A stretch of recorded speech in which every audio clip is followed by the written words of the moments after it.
Week 2 of the DSFL 2 season starts off in Detroit, and it is the Kansas City Chiefs taking on the Detroit Lions. What would be a shootout. Len Dawson underneath complete, and that is a 10-yard touchdown for the Chiefs early on. It is 14-0 in Detroit before Barry Sanders gets in the action, scoring a 9-yard touchdown to make it 14-7. But this would be all Kansas City today. Another touchdown, Dante Hall, a 25-yard score. Chiefs win 35-14. Seahawks and the Steelers in one of the most hyped Week 2 games on the Facebook page. Come check us out, link below.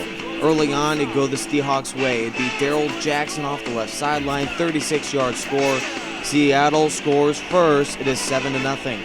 But this is where Hasselbeck would make his early mistakes. This one intercepted by Cornell Lake. And this one is a house call, ladies and gentlemen. Game all tied at 7 apiece. The Steelers getting the pick 6. And then later on in the second quarter, the Steelers cash in on a 6-yard touchdown run. Franco Harris off the left side. And then right before the end of the third, Terry Bradshaw, and that's another touchdown. 21-7 here in Pittsburgh. And this is Santonio Holmes on the receiving end. And this is where Pittsburgh would struggle offensively. This one intercepted, and Bryant able to return it all the way for 6 points. And the Seahawks are not out of it just yet. They're down by 7 early in the fourth quarter. Next Steelers series, 3rd down and 6, incomplete. That is a 3-and-out for Pittsburgh, sending the ball right back to the Seahawks. And they could take advantage if they stop fumbling the football. That's Ike Taylor for the recovery. But on the very next play, be intercepted. That is Marcus Trufant, and that is a house call to the 40. 50 across midfield, and he is gone. The Seahawks touchdown ties it at 21 midway through the fourth. Now can the Steelers respond? This is L.B. Nickel, the tight end from the Steelers way back in the 50s, and he has a house call. That one to take the lead 28-21. And can the Steelers reply with 2 minutes to go? That's Bobby Ingram to get inside the 30. And on 3rd down and 10, Hasselbeck trying to fit the ball into a tight window is intercepted. That's Jack Butler, and that's the game. Pittsburgh wins 28-21, and they improve to 2-0 on the DSFL 2 season. Ravens and Titans here in LP Field, Tennessee, and this one was a defensive slugfest early on and throughout. This one intercepted by Rolando McClain, and the Ravens would have to settle for yet another field goal, 9-3 in the third quarter of all scores. Norm Van Brocklin struggles all afternoon. Another interception, this one 3rd on the day. Rod Woodson there to get in front of the pass. The final score, 15-6 Baltimore, and this one they improved to 2-0 on the season. Packers and the Panthers in what was an epic game in the rain. 3-0 Packers early on before Rodgers would connect. That's Shannon Sharp, and that's a 42-yard touchdown. Green Bay extends its lead to 10-0. Now the Panthers struggling offensively. It is Ray Nitschke with the interception, and that brings the ball right back to the Packers. But on 1st and 10 from the 11-yard line in Panthers territory, Chris Gamble picks up the Amon Green fumble, and look at him fly down the sideline. That is a long 89-yard touchdown, and the Panthers right back in it in Carolina. It is 10-7, and Delhomme and the Panthers not done there. It is Mark Carrier off the left sideline, and he gets into the end zone, and the Panthers have the lead. It is 14-0 and 17-13 in the fourth quarter before Delhomme would finally get sacked. And that is Randy White with a 2nd sack of the afternoon, and the Packers take advantage offensively. Amon Green with a huge stiff arm on the D lineman getting into the end zone, and they take the lead. It is 20-17. But the Panthers, with under 2 to go, drive down the field yet again. On 1st and 10 from the 36, Muhsin Muhammad into the end zone. Moose for the touchdown, and they take the lead. It is 24-20, and Charles Woodson on the floor. He just got burned on that one. With 30 seconds to go, can the Packers reclaim the lead?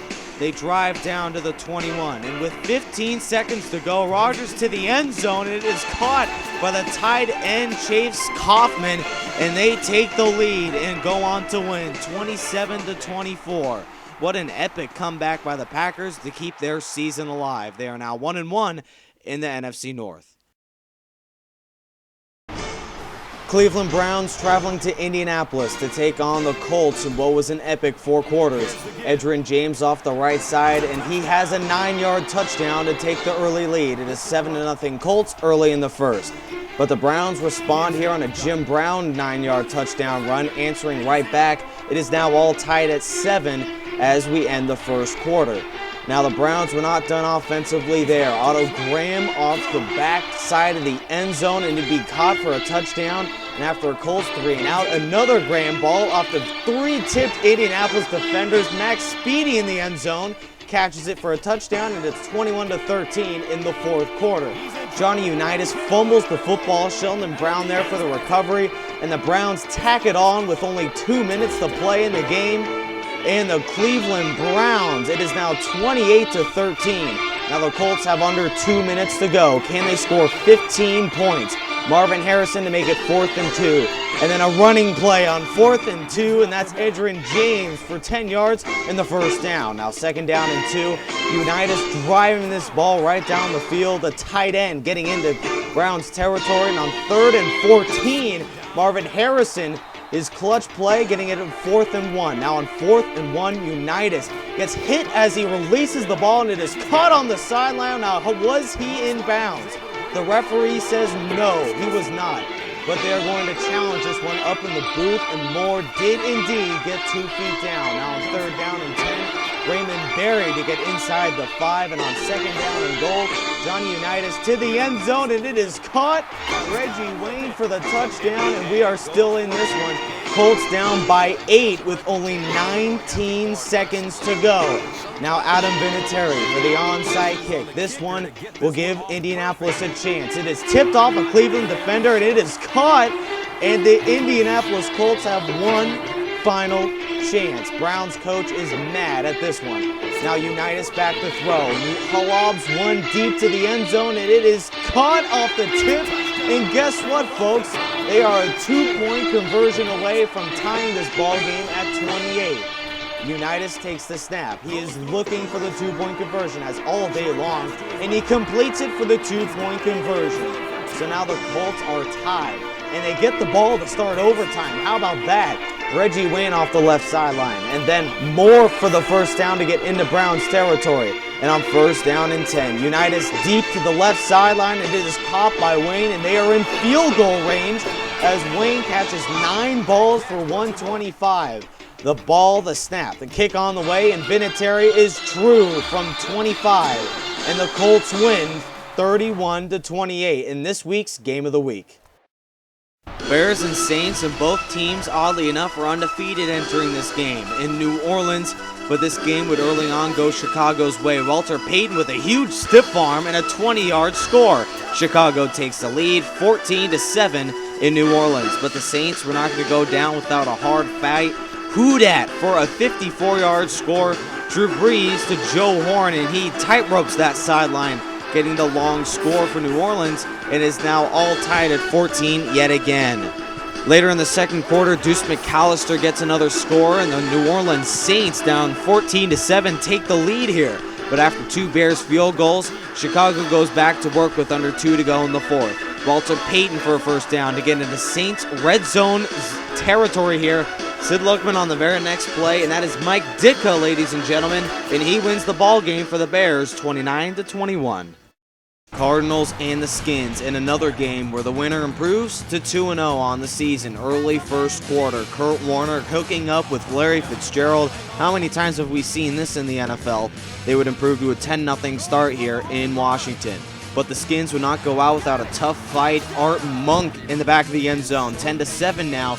But the Kurt Warner passing game would continue to impress here in the nation's capital. Another touchdown, that's 17-10 now into the fourth quarter, and Kurt Warner connects again. This one, David Boston, the preseason MVP. They go on to win by the final 27-10. New York Jets in a rainy game against the Jacksonville Jaguars. They would go on to win by the final 27-20, an impressive showing offensively. Another touchdown for them on the running game. Jets surprisingly 2-0 on the season. 49ers and the Cowboys in the Dion Bowl.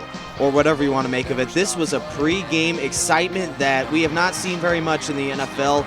Niners, boys, but this one a one-sided affair. This is prime time. Sanders getting the better of the Dallas passing game, 7-3 in the first quarter before another Dallas mistake. This one offensively, a quarterback sack, and then the Niners take advantage. This one to make it 14-3 in the stick. They go on to win by an impressive 31-3 dominating performance. Chargers and the Patriots in what was expected to be a high-flying shootout against two of the best quarterbacks in the NFL of all time. It would end up being a defensive slugfest in this one. This one 3-0 into the fourth quarter before LaDainian Tomlinson unable to get the first down. And then the Patriots with time winding down in the ball game. Brady dialing up the deep ball, and that is Randy Moss, his first catch of the day, a long 70-yard completion to tie it up at 3. Now in overtime, Stanley Morgan off the left sideline getting into Chargers territory. But on second down and 12, Merriman jars the ball loose, and that is Stephen Cooper with the recovery. And the Chargers are in business here in OT.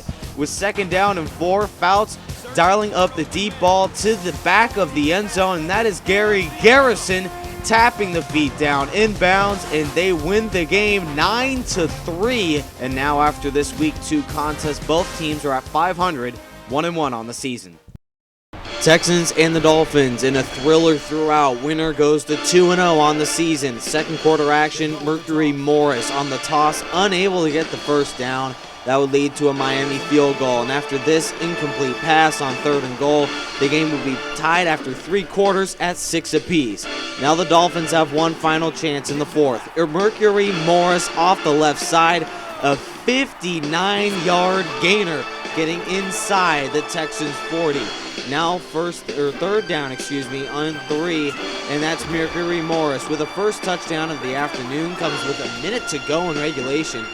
And Warren Moon with his version of a clutch performance, driving his team down the field, and we are tied at 13, entering overtime. The Dolphins get the first possession. Hardy into Texans territory yet again, and on 3rd down and 7, Ricky Williams getting deep into field goal range, and the Dolphins would set up for a chance to win it here in Miami. The snap, ball down, kick is right down the middle. Dolphins win 16-13, and they are now 2-0 in the season. Tampa Bay and the Minnesota Vikings in another game that would turn out to be a defensive slugfest. 3-8 in the third quarter before Fran Tarkenton would dial it up deep for Randy Moss, and that would lead to a 1-yard score on 1st and goal. Adrian Peterson off the right side, and it is 10-3 early in the fourth in Minnesota. This is where Tampa Bay would respond, though. Doug Williams off the left side, and that is Mark Carrier tying the ball game at 10 on the receiving end of a long score. And this is where the Vikings have to make something happen, but not this much. Fran Tarkenton fumbles the ball off the quarterback keeper, and that is Simeon Rice there. Johnny on the spot for the recovery, and that is Tampa Bay able to get the field goal to win the game. 13-10 is your final, and the Buccaneers improve to 2-0, while the Vikings struggling at 0-2.